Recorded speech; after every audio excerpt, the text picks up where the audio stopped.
If you don't promote it, if you don't talk about it, if you're not your biggest cheerleader, how do you expect anybody else is going to? Hi, my name's Steve Kidd. I'm a third generation minister, international best-selling author of 41 books and counting. Over the course of the last 40 years in business, I've had the amazingly wonderful privilege of working with more than 5,000 authors, helping them in the process of writing, publishing, marketing their books to bestseller, and everything that goes beyond that. And what I'm really here to do is to help you be truly visible, to architect for you, if you will, the whole plan for your visibility. What are you going to do to rise above the crowd? What are you going to do to be seen? And then how are you promoting that on a regular basis so that you absolutely can and will be known, seen, and even expected as the person who is the expert that you absolutely are. What is your plan for that? You see, what we promote is what gets promoted. Or as I said it in the thing, what we promote promotes. What we focus on grows. What we nurture and water and feed, those are the things that grow. A little baby, let's just use them as an example, okay? And whether you're talking about a baby human or a baby animal or whatever, a little baby needs someone to be responsible for, taking care of, and regularly feeding them. Okay, they know to be able to, for example, with a human baby, they know to cry when they're hungry or any of their other needs, okay? But they don't, first of all, really understand the concept of food. They understand the concept of being hungry and having that hungry spot no longer be there. But they don't really understand the concept, and it doesn't matter whether they're on bottles or breastfed. They just know this is a need that I have, and that's true. Across the board with all of them, and with any animal, they experience that same kind of situation. Certain animals, advance into self-reliance quicker than others.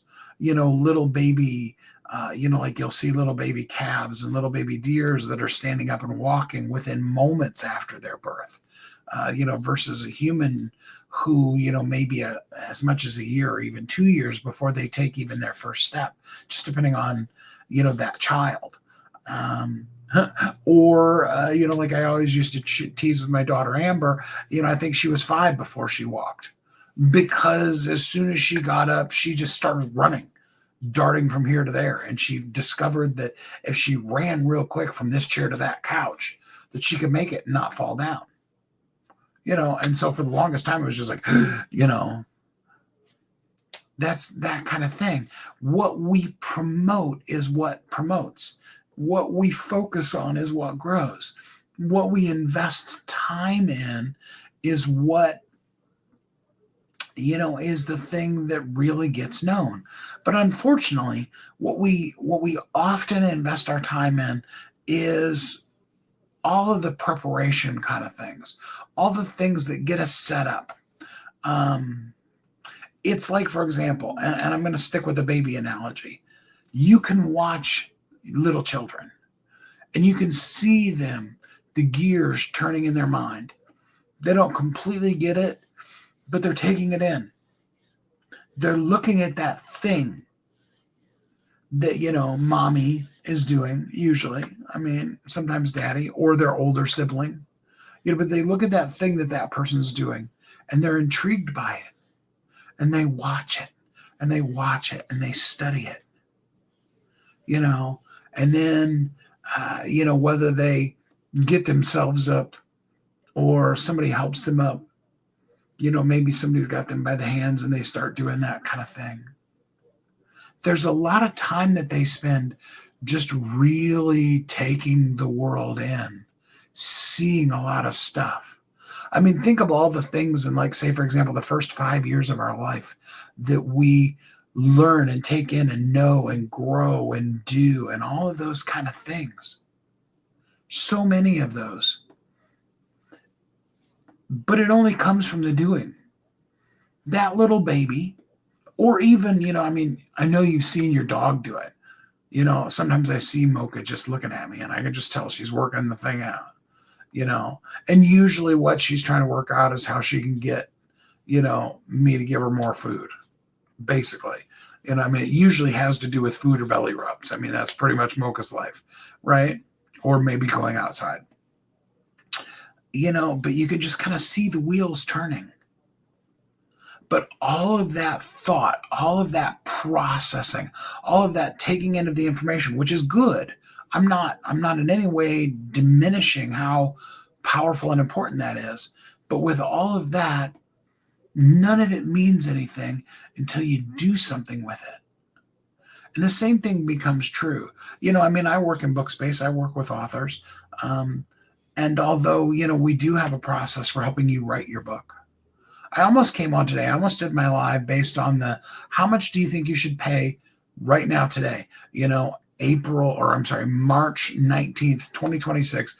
How much do you think you should pay to write your book, to get it written and edited and ready to be published?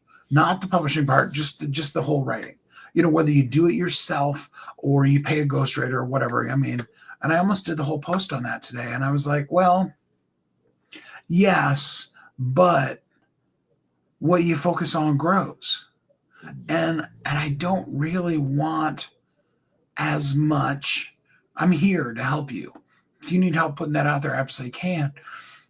But I want to help you see that getting that thing, I didn't want to focus on the study, on the preparation. I wanted to focus on the doing today. Because you can write. I've met people. I met one person who, I swear they probably have a book that's about the size of a trilogy of War and Peace. So, War and Peace is like about 600 pages. And, they're what they already have written. And they weren't done writing. They have several thousand, possibly even as much as 10,000 pages that are written. And they still don't feel done. I know a lot of people that spend a lot of time, researching and developing the characters and getting all the names for them and all the places and all the stuff and putting it all together. But at the end of the day, all of that is preparation. So is the writing. I don't want to diminish how important it is to edit your book and like it and be able to read it and not feel as though it's not right. Okay. But how do I say this the right way? But in the end, until it's out there and available for somebody, it's doing no one any good. Doesn't matter whether there's 1,000 typos or there's a nothing. Until you put it out there, it is, it is literally nothing. It doesn't exist. Thank you, Ender. I appreciate that. So we need to do the thing. Okay, so we pull the trigger, we publish the book in whatever format, traditional published, self-publishing, hybrid publishing, any of those kind of things. But then what is our plan to use the book? Are we going to put it in the swag bag at events like I did last week with the ebook for the Art of Expansion book, which is my 41st book now? There was a collaboration book that I was in with the other speakers at Art of Expansion. Are we going to, run a campaign? How are we going to get the reviews? More than anything else that you're going to do with your book, the number one thing you need is current, constant, and ongoing reviews for your book. Because the first thing a person's going to do with any product, good, or service is they're going to look at what are other people saying about it. And so when you don't have reviews, that's bad enough. Oh, thank you, Ender. I'm glad that this is resonating with you. When you don't, when something doesn't have any reviews, we totally question that. When it has only a few reviews, we're like, I wonder. It's a lack of trust. When it has reviews, but they're all old, Whatever. Again, I work in book space, so I'll use books as an example. When the book came out 2 years ago and it got 100 reviews 2 years ago, but nobody's reviewed it since, makes you think, probably nobody's really buying the book. Or you look at the bestseller ranking, you look at it, and this book is 2 years old, but it's still ranking. It's like, oh, wow, look at this book. It's still number 25 in its category. And it's, in the top 100,000 on all the books, all the hundreds of millions of books on Amazon. And you're like, how come then nobody's said anything about it in the last couple of years? I mean, obviously people are buying it. Is it not making enough of an impact that people want to continue saying things about it? What is that? And so we need to have a whole plan for how we not just do the thing, but we really then promote it. Okay. All too often, and we've all made the mistake, me too. Okay. So this is not a judgment thing, but all too often, the first thing that falls off is our marketing budget. Things get tight and we stop doing our marketing. We stop, buying our Facebook ads or paying for our marketing team, or, paying to have our videos edited, or, even the things that don't cost actual dollars, but are more payment in time. We don't invest our time in continuing to put new podcasts out there, or continuing to do, live content, or even, posts. We don't invest the time to really look at it.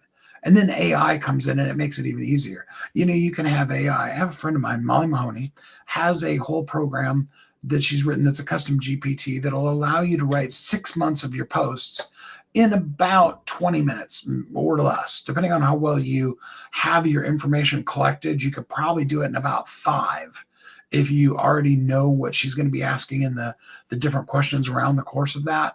And it'll pop out then a spreadsheet, and it'll tell you Monday, Tuesday, Wednesday, week 1, and you'll have the next 2 months worth of posts, all of them, and they'll be on brand and all that kind of stuff. I mean, it's garbage in, garbage out. You put in good stuff, it's going to give you good stuff. You put in bad stuff, it's going to give you bad stuff.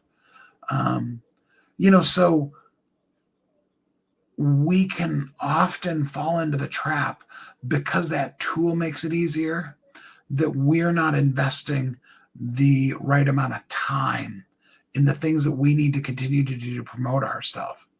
That's why you have people like Gary Vaynerchuk that are talking about 60 to 100 posts a day, because they know how easy that content is. So you go back to Molly's custom GPT and it writes 60 posts. Now you're at a place where you need to do that every day. Now you need to be looking at, is there a system that I can upload those into? And they've kind of removed some of the usability of that. So then you got to type them all in. How long is that going to take you? Or how long is it going to take an assistant? Everything's time versus money. You either pay somebody to do it or you do it yourself. But we have to have that ongoing, consistent promotion. Okay, so I've harped on that too much. I went a little bit longer than I intended to with that. But I did it for one and only reason. And that's because what you do is incredibly, tremendously, amazingly awesome. You've got your book, your speech, your courses, all those things. What are you going to do specifically? What one thing are you going to do today? What is the thing, non-negotiable, you're going to do it, that's going to be to promote what you're already doing in the world today? I would like you to comment down below. I would like you to make a comment. I mean, technically, if you're on LinkedIn, it's over to that side. Make a comment. Tell me, what are you going to, not what are you thinking about doing, but what are you going to do to promote who you are and what you do today? Please comment that below. I look forward to talking to you again tomorrow. Please do like and follow me. I appreciate that. I love how we're coming together every day on this. I'm here for you. I want to see you succeed. And I've got some things that can really help you do that. If you ever want to talk, let me know. Until then, I hope you're happy, safe, warm, and loved, and that you have an incredibly great week.